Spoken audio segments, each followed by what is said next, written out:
Number 1, Albert Einstein. ఈయన మన ప్రపంచంలోనే అత్యంత తెలివైన మేధావిగా పేరు పొందిన భౌతిక శాస్త్రవేత్త.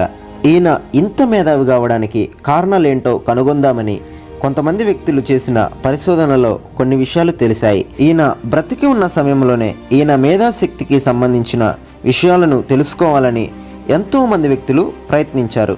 అయితే ఆ పరిశోధనలో భాగంగా చివరికి ఈయన మెదడును కూడా ఈయన చనిపోయిన తర్వాత దొంగిలించారు. ఐన్స్టీన్ మరణం తర్వాత తన శరీరాన్ని పూర్తిగా దహనం చేసి తన శరీరంపై ఎవ్వరూ కూడా పరిశోధనలు చేయకూడదు అని ఆయన బ్రతికి ఉన్నప్పుడు చెప్పాడు. కానీ హర్వే అనే ఒక డాక్టర్ ఆయన చనిపోయిన తర్వాత రహస్యంగా ఆయన బాడీలో నుంచి ఐన్స్టీన్ మెదడును దొంగిలించి భద్రపరిచాడు. ఆ మెదడును కొన్ని సంవత్సరాల తర్వాత పరిశీలించి ఆ డాక్టర్ తెలియచేసిన విషయం ఏమిటి అంటే 1230 గ్రాములుగా ఉంది అని చెప్పాడు.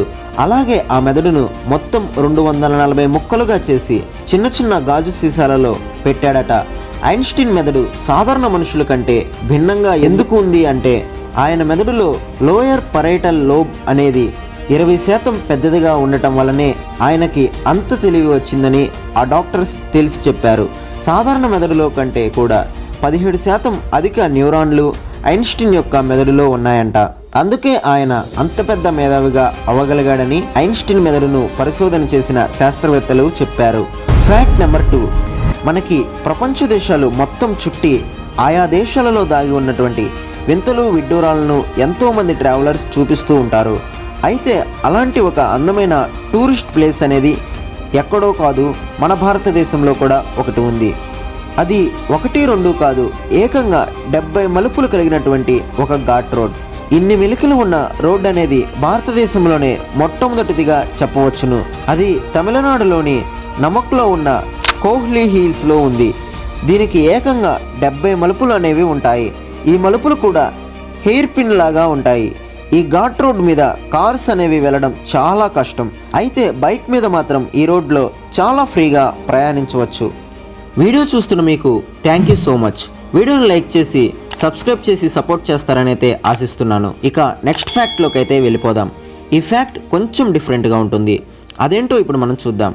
జనరల్గా మనం ఏ రైల్వే స్టేషన్కైనా వెళ్ళాలి అనుకుంటే ఆ రైల్వే స్టేషన్ యొక్క పేరు అనేది కనుక్కొని అక్కడికి వెళ్తూ ఉంటాం.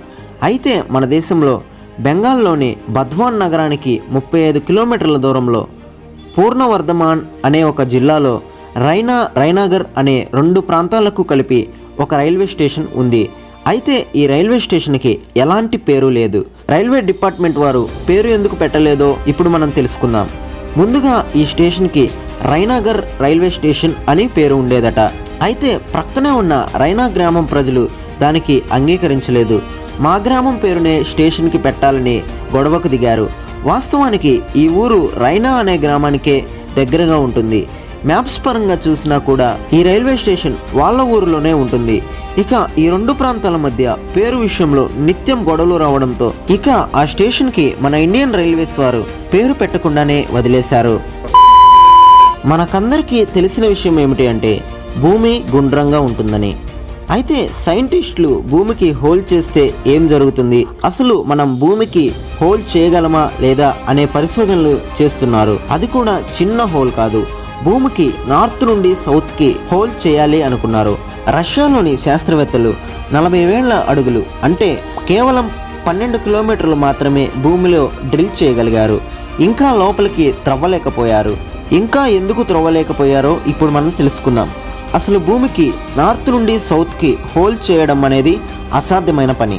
ఎందుకంటే భూమి లోపలికి వెళ్ళే కొద్దీ అక్కడి ఉష్ణోగ్రత అనేది 25 డిగ్రీల నుండి 30 డిగ్రీల వరకు పెరిగిపోతుంది. భూమిపైన 25 డిగ్రీల ఉష్ణోగ్రత ఉంది అనుకుంటే భూమి కేంద్రం వద్ద అంటే భూమి మిడిల్లో 60,000 డిగ్రీల ఉష్ణోగ్రత అనేది ఉంటుంది. అంత వేడిని తట్టుకొని ఏ మిషన్స్ అలాగే కెమెరాస్ అనేవి వర్క్ చేయవు. అందుకే భూమికి హోల్ చేయడం అనేది అసాధ్యమైన పని.